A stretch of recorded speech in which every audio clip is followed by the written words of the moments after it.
On May 9th, 2020, I uploaded my video, A Brief History of Animatronic Restaurants, and it quickly became my most popular upload, not just by a little, but by a lot.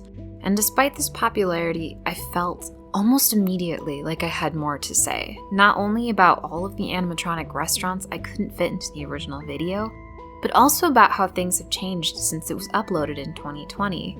So, in this video, which is part update, part sequel, I'll be covering the history of one restaurant I didn't get to before. But first, I'll give a brief update on Chuck E. Cheese and how it's managing to stay afloat, somewhat, during the ongoing pandemic.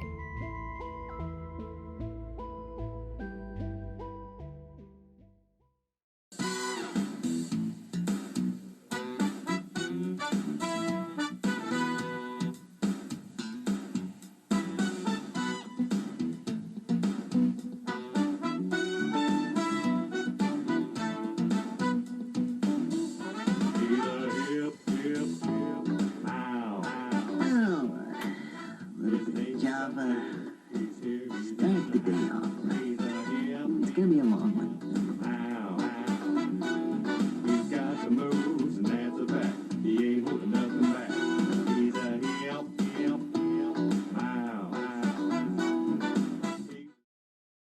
In June of 2020, not too long after my original video was uploaded, Chuck E. Cheese filed for Chapter 11 bankruptcy and sought to restructure. Already struggling to reinvent itself for modern audiences before the pandemic, Chuck E. Cheese found itself, like many other restaurants, unable to operate during the ensuing shutdown, and in many states, including my own, this restriction has continued into 2021.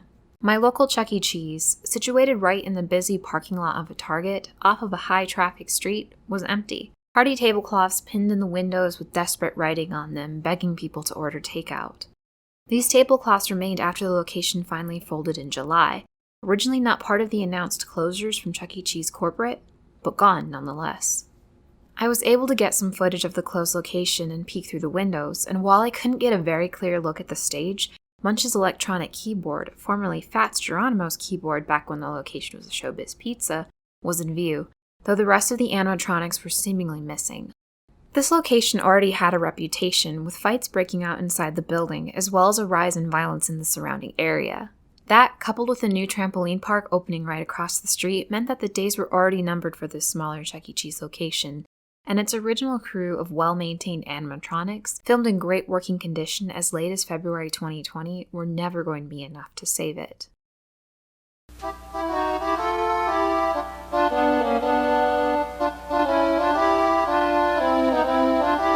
Buongiorno everybody, welcome to Pasquale's Kitchen. I'm Pasquale, master of the art of pizza making here at the Showbiz Pizza Time. And I'm gonna tell you, I'm so excited about my new pizza dough. It's so nice and crispy and crunchy and tastes so fine. Today I'm gonna show you the simple steps in preparing it. Other Chuck E. Cheese locations have attempted to make their takeout offerings more appealing by listing their food under the name of Pasquale's Pizza and Wings in delivery apps such as Grubhub. Pasquale is one of the main cast of Chuck E. Cheese characters, a lovable chef who tells jokes and, according to the lore, helped Chuck open the original Chuck E. Cheese restaurant.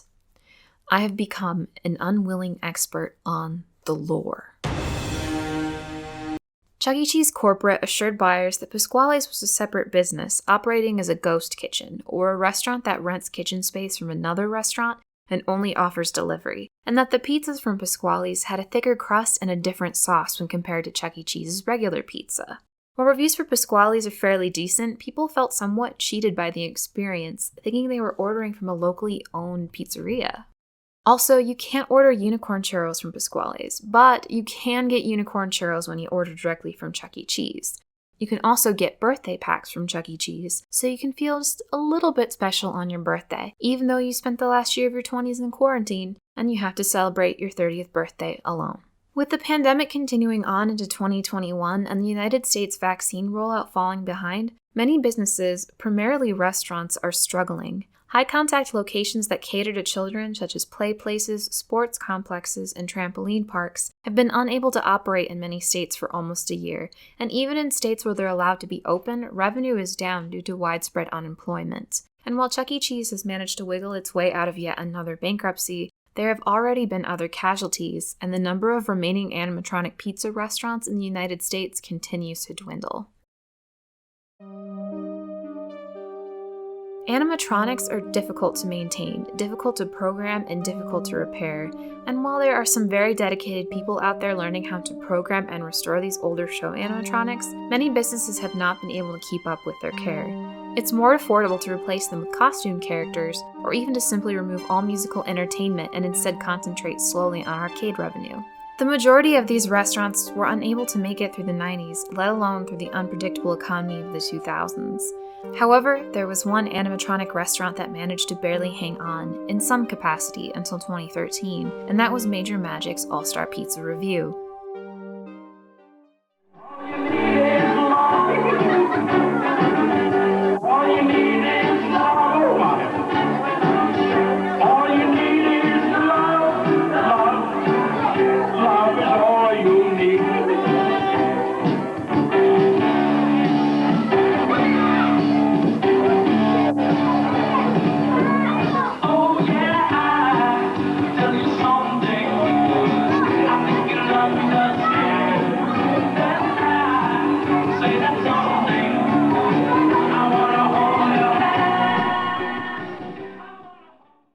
In 1982, the first Major Magics opened in Clinton Township, Michigan. For people who grew up in the Metro Detroit area, it was the premier birthday party destination.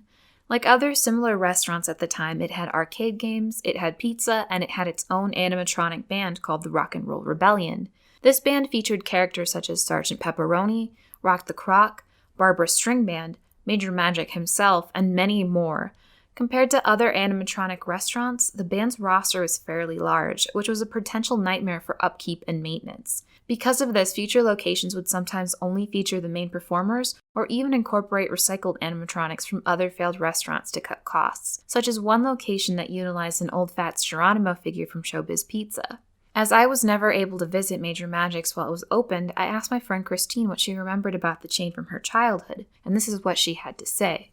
Major Magic's was a staple for me as a child in the early to mid-90s. It's where you begged your mom to take you when you got a good report card, or where you hoped your classmates would be having their birthday parties. The pizza was delicious, and if you didn't get a pitcher of Pepsi for the table, what were you even doing? I'm pretty sure I have Major Magic's to thank for my love of arcade games, as I have fond memories of trying to get a lucky egg from the chicken machine, or trying to get the high score on Feed Big Bertha.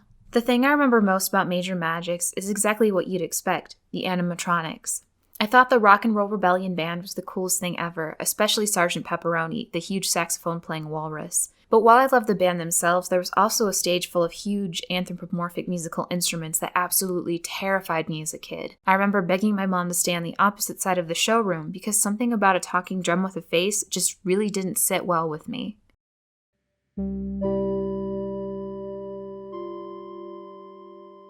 Major Magics continued to expand throughout Michigan, Ohio, and a couple of other states, but their critical mistake came when they, much like Chuck E. Cheese and Showbiz Pizza previously, expanded too quickly and into volatile markets. This included a location in Pontiac, Michigan that was only open for 4 months. By this time, many other animatronic restaurants were beginning to close their doors, and while the majority of Major Magics were forced to follow suit, including the original in Clinton Township, one location managed to hang on. Residing in Sylvania, Ohio, this particular Major Magic's All-Star Pizza Review remained open until 2013, and the building sat abandoned with everything inside of it for several years after that.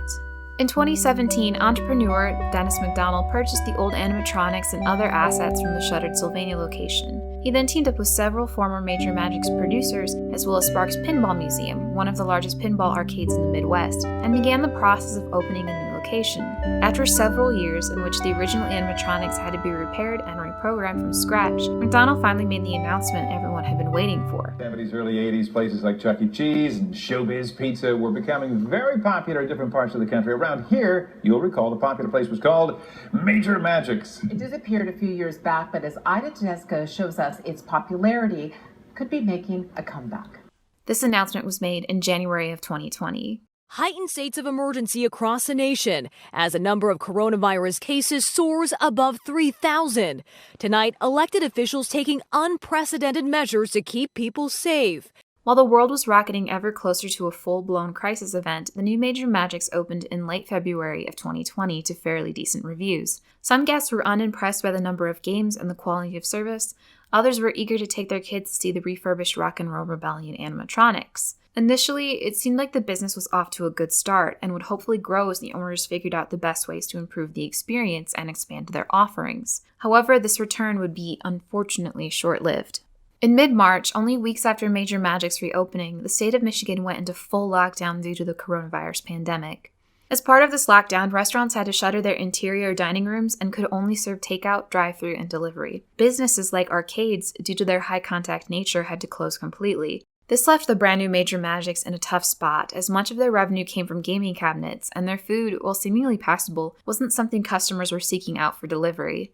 Restrictions were briefly lifted in October, only to be implemented again a couple weeks later in anticipation of a deadly holiday season. On November 17th, Dennis McDonald announced that Major Magics would be closing permanently and that all assets were up for grabs, including the animatronics. Despite people offering to help by housing the animatronics and fundraising to pay for the rent, it quickly became clear that McDonald simply wanted everything gone. On the location's Facebook page, he had this to say: "It is with great regret to inform you that we are shutting down our operations, effective immediately. We gave Major Magics a new heart, but sadly it has stopped. We are selling everything: the show characters, kitchen equipment, games, tables and chairs, etc. The whereabouts of the animatronic members of the Rock and Roll Rebellion are currently unknown, and for now it looks like this is where the story of Major Magic's All-Star Pizza Review comes to an end."